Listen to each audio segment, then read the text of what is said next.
RTC ఉద్యోగులు కార్మికుల వల్లే మహాలక్ష్మి పథకం అమలు సాధ్యమైందని అన్నారు రవాణా శాఖ మంత్రి పొన్నం ప్రభాకర్.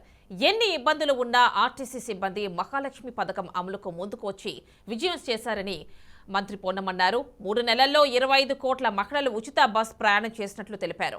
ఆర్టీసీ కార్మికుల సంక్షేమం కోసం 2017 పీఆర్సీ పూర్తి స్థాయిలో ఇవ్వాలని భావిస్తున్నట్లు తెలిపారు. ఫిట్మెంట్ 21% ఇవ్వాలని నిర్ణయించినట్లు మంత్రి తెలిపారు. మహిళా ఉద్యోగులకు మహాలక్ష్మి పథకం పేరిట ప్రతి ఏడాది అవార్డులు ఇవ్వాలని ఆర్టీసీ ఎండీ సజ్జనార్కు మంత్రి సూచించారు. ఆర్టీసీ ఉద్యోగుల క్షేమానికి ప్రభుత్వం కట్టుబడి ఉందని మంత్రి పొన్నం స్పష్టం చేశారు.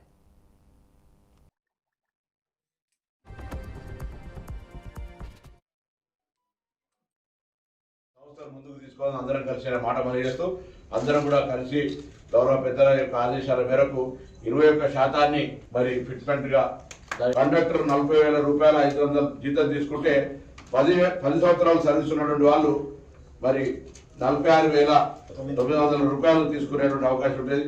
20 సంవత్సరాలకు సంబంధించిన వాళ్ళు 45,000 తీసుకునే వాళ్ళు 45,000 తీసుకునేది ఉంటుంది.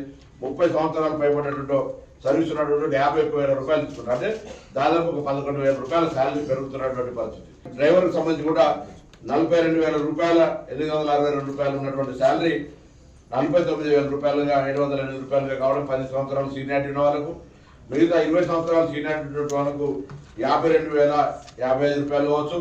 30 సంవత్సరాల సీనియారిటీ ఉన్నటువంటి వాళ్ళకు 55,249 రూపాయలు. మెకానిక్ కావచ్చు, శ్రామిక్ కావచ్చు, సూపర్వైజర్ కావచ్చు, అందరు కూడా దాని లెక్కల ప్రకారంగా శాలరీస్ పెరుగుతాయి. ఇవన్నీ కూడా జూన్ 1, 2024 నుంచి అమల్లోకి వచ్చి వాళ్ళకు సంబంధించినటువంటి అన్ని కూడా ఇవ్వడం జరుగుతుంది అన్నమాట సందర్భంగా మనవి చేస్తాను. ఇది